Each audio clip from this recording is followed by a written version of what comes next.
ghost train.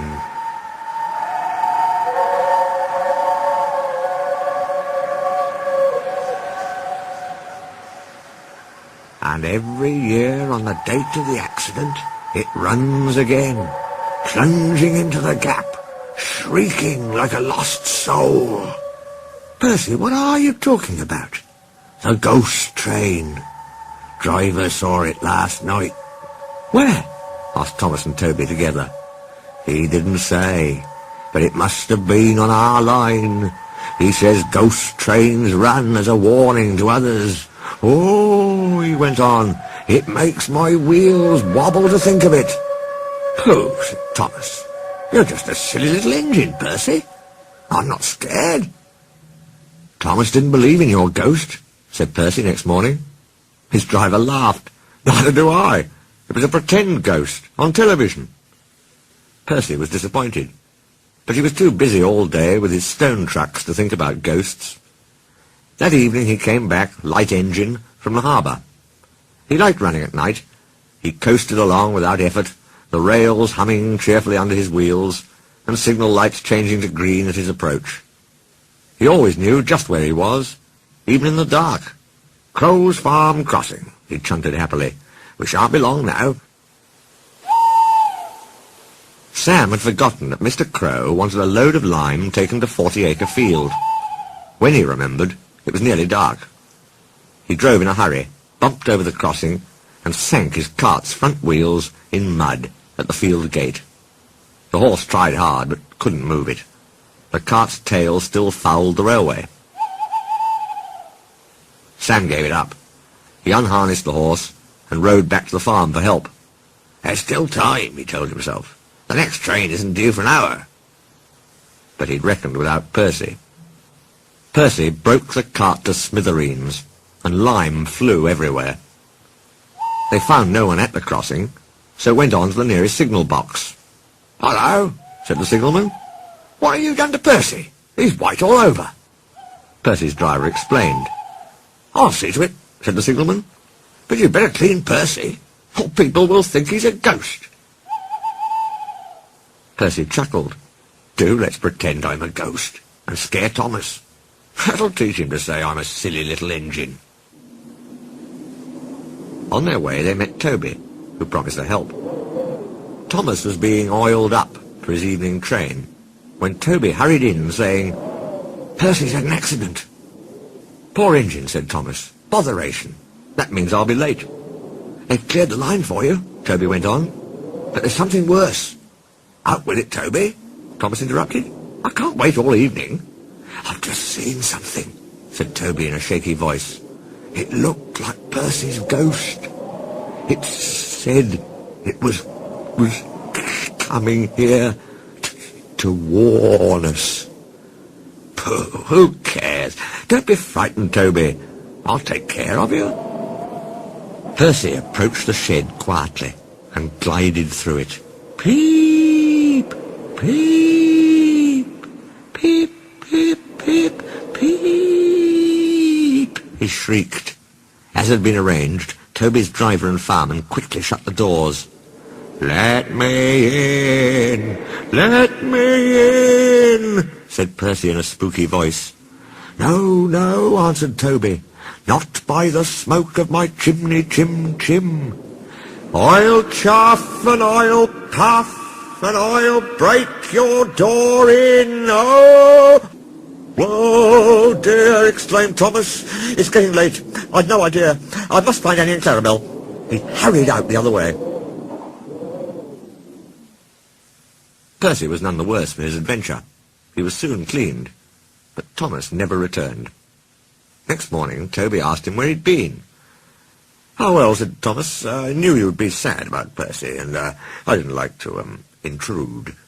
I slept in a good shed, and, he went on hurriedly. Sorry, I can't stop. I got to see a coach about a train, and he shot off like a jackrabbit. Percy rolled up alongside. Well, well, well, he exclaimed. What do you know about that?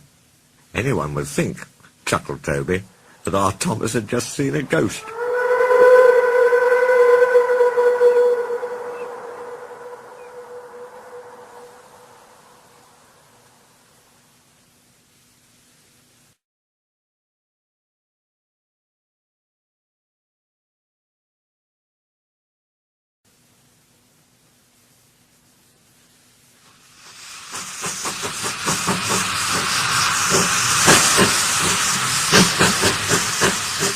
Woolly Bear.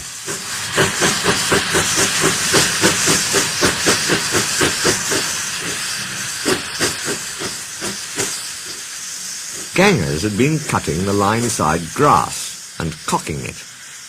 The fat controller sells the hay to hill farmers who want winter feed for their stock.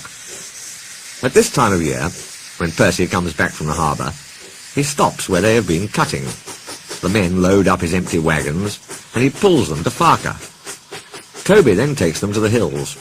The farmers collect the hay from Toby's top station. When in the wagons, the hay is covered to prevent it blowing about, but on the line side, it is stacked in the open air to dry. Wheesh!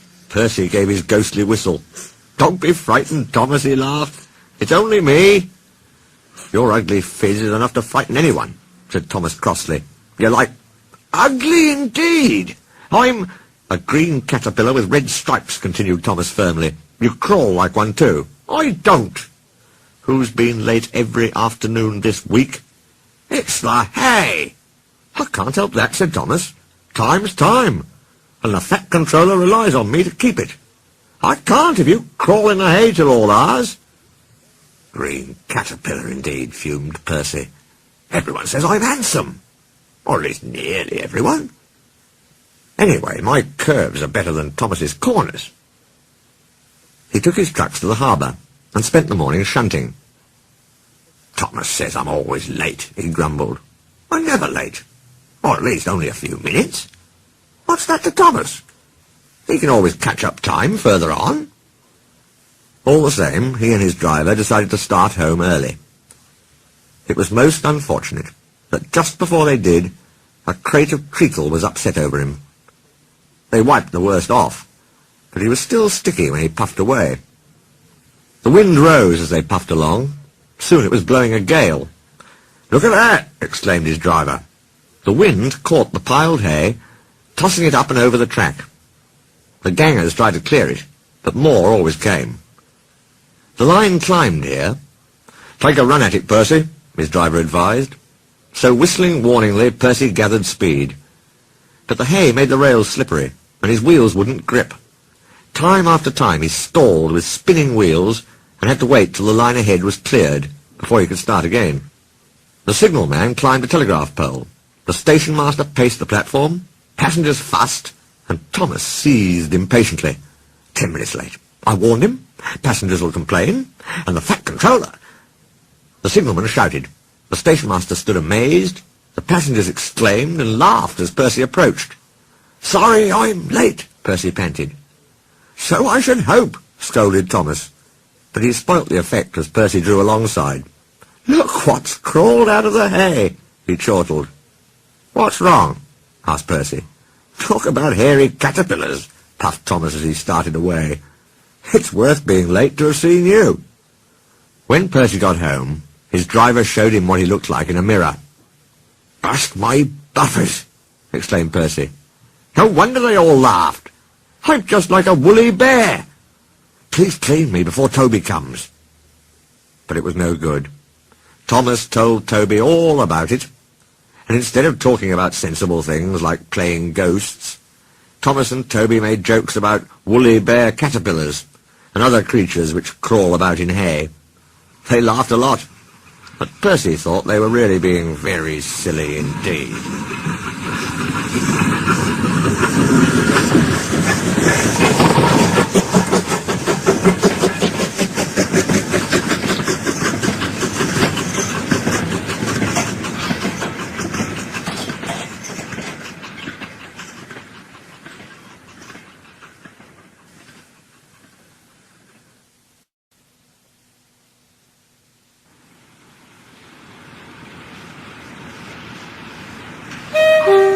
Mavis.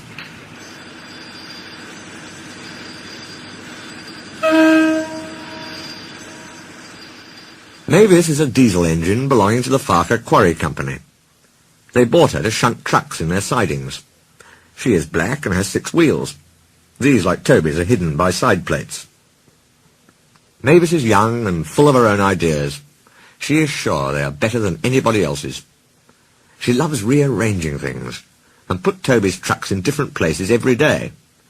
This made Toby cross. "Trucks," he grumbled, "should be where you want them, when you want them." "Fudge!" said Mavis, and flounced away. At last Toby lost patience. "I can't waste time playing hunt the trucks with you," he snapped. "Take them yourself." Mavis was delighted. Taking trucks made her feel important. At Farker she met Daisy. "Toby is an old fusspot," she complained. Daisy liked Toby, but was glad of a diesel to talk to. "Steam engines," she said, "have their uses, but they don't understand." "Toby says only steam engines can manage trucks properly." "What rubbish," put in Daisy, who knew nothing about trucks. "Depend upon it, my dear. Anything steam engines do, we diesels can do better." Toby's line crosses the main road behind Farker Station, and for a short way follows a farm lane. The rails here are buried in earth and ashes almost to their tops. In wet weather, animals, carts and tractors make the lane muddy and slippery. Frost makes the mud rock hard.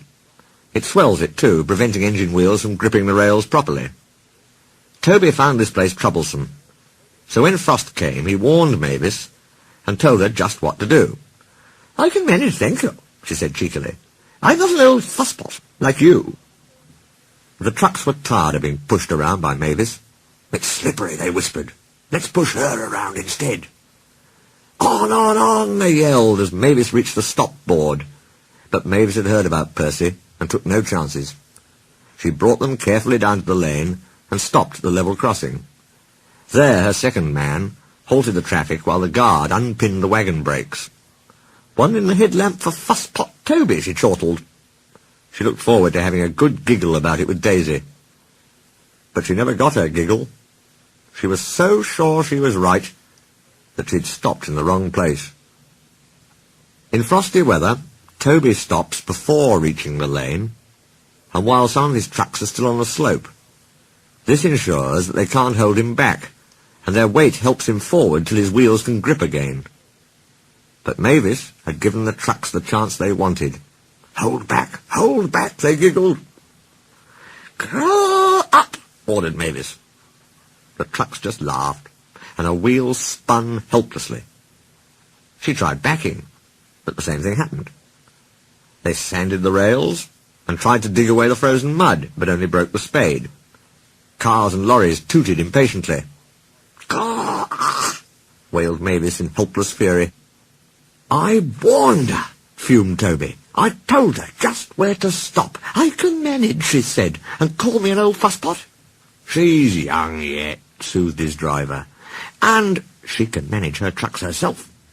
"They're your trucks, really," his driver pointed out. "Mavis isn't supposed to come down here." "If the fat controller—" "You wouldn't tell, would you?" "Of course not."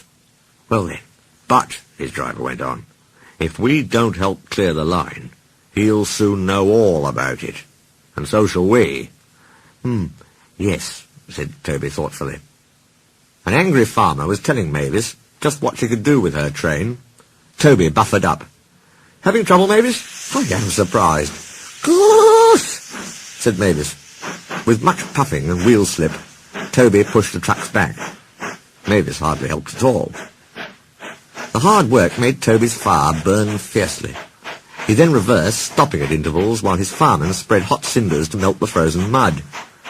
"Goodbye," he called as he reached the crossing. "You'll manage now, I expect."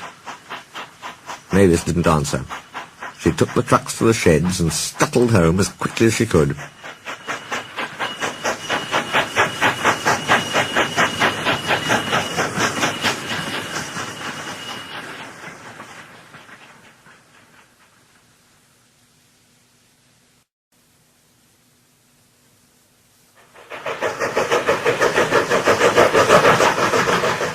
Toby's tightrope.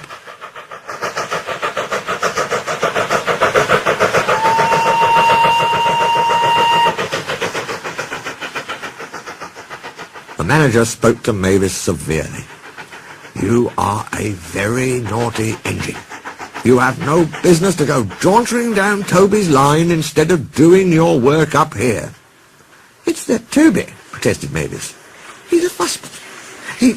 Toby has forgotten more about trucks than you will ever know. You will put the trucks where he wants them and nowhere else. "There are no buts," said the manager sternly. "You will do as you are told, or else." Mavis stayed good for several days. Mavis soon got tired of being good. "Why shouldn't I go on Toby's line?" she grumbled. She started making plans. At the top station, the siding arrangements were awkward. To put trucks where Toby wanted them, Mavis had to go backwards and forwards, taking a few at a time. "If," she suggested to her driver, "we used the teeniest bit of Toby's line, we could save all this bother." Her driver, unsuspicious, spoke to the manager, who allowed them to go as far as the first level crossing. Mavis chuckled, but she kept it to herself. Frost hindered work in the quarry, but a thaw made them busy again. More trucks than ever were needed. Some trains were so long that Mavis had to go beyond the level crossing. This gave her ideas, and a chance to go further down the line without it seeming her fault. "Can you keep a secret?" she asked the trucks. "Yes, yes, yes," they chattered. "Will you bump me at the level crossing and tell no one I asked you?" The trucks were delighted, and promised. It was unfortunate that Toby should have arrived while Mavis was elsewhere, and decided to shunt them himself. They reached the level crossing, and Toby's brakes came on. This was the signal for the trucks. "On, on," they yelled, giving him a fearful bump. His driver and fireman, taken unawares, were knocked over in the cab, and before they could pick themselves up, Toby was away, with the trucks screaming and yelling behind him. What none of them realized was that with the warmer weather, melted snow from the mountains had turned a quiet stream into a raging torrent, and that the supports of the bridge they were approaching had already been undermined. Toby and his crew saw it together. The bridge vanished before their eyes, leaving rails like tight ropes stretched across the gap. "Peep, peep, peep," whistled Toby. His driver, still dazed, fought for control. Shut regulator, reverser hard over, full steam against the trucks. "Hold 'em, boy, hold 'em, it's up to you." Nearer and nearer they came. Toby whistled despairingly. Though their speed was reduced, braking was still risky, but it was all or nothing now. The driver braked hard. Toby went into a squealing slide, groaned fearfully, and stopped, still on the rails, but with his wheels treading the tightrope over the abyss. Mavis was horrified. She brought some men who anchored Toby with ropes, while she pulled the trucks away. Then she ran to the rescue. "Hold on, Toby," she tooted. "I'm coming." Ropes were fastened between the two engines. Toby still had steam and was able to help, so he was soon safe on firm track, and saying thank you to Mavis. "I'm sorry about the trucks," said Mavis. "I can't think how you managed to stop them in time." "Oh, well," said Toby, "my drivers told me about circus people who walk tightropes, but I just didn't fancy doing it myself." The fat controller thanked the manager and his men for rescuing Toby from his tightrope. "A very smart piece of work," he said. "Mavis did well, too, I hear." Mavis looked ashamed. "It was my fault about those trucks, sir," she faltered. "I didn't know. But if I could—" "Could what?" smiled the fat controller. "Come down the line sometime, sir. Toby says he'll show me how to go on." "Certainly, if your manager agrees." And so it was arranged. Mavis is now a welcome visitor at Farker Shed. She's still young, and still makes mistakes, but she's never too proud to ask Toby, and Toby always helps her to put things right.